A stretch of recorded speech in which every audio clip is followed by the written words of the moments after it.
We had 3 students make the sale. Taylor Swinson, Tanner Swinson exhibited a lamb, placing 2nd and 3rd, and Darby Williams exhibited a goat, and she placed 3rd in her class. So we were really excited. It was the first time for Darby to even compete in something that large of scale, and approximately 60 some odd students in the class, so that was pretty good to be 3rd and 2nd. We were very proud of our students. They sold on Friday for $1,000 and an opportunity to come back their senior year and compete for a $5,000 scholarship.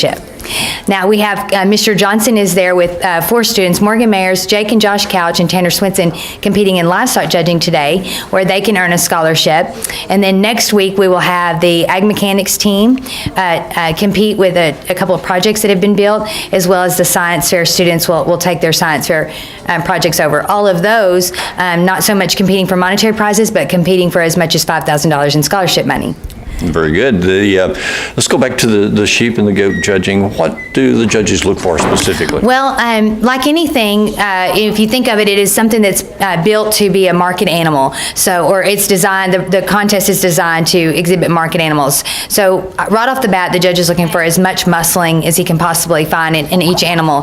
So when you're raising those animals, we typically put them on feed that is high concentrated in corn and protein, so that they can develop those muscles. The students will then exercise their animal to prepare for the contest by either what we call tracking them, where you literally run them around a little track built with a dog, or you just walk them for several amounts of time.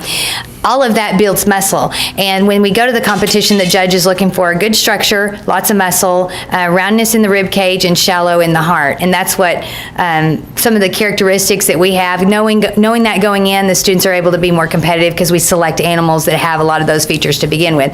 It's just their job to then take care of business at home, feeding, exercising, and working with the showmanship skills that's necessary to get it exhibited. Now, they exhibit these animals, but I'm sure there is some class responsibility regarding these animals as well? That's exactly right. One of the another neat opportunity in FFA is to organize record books and present them your junior and senior year for high honors. And we've had several students in the past that will accumulate their records, that, for example, their expenses as well as their income, and then assemble that in sort of a record-keeping system, and then apply for set goals for themselves, and then apply for scholarship opportunities those junior and senior years. How does this factor into real life?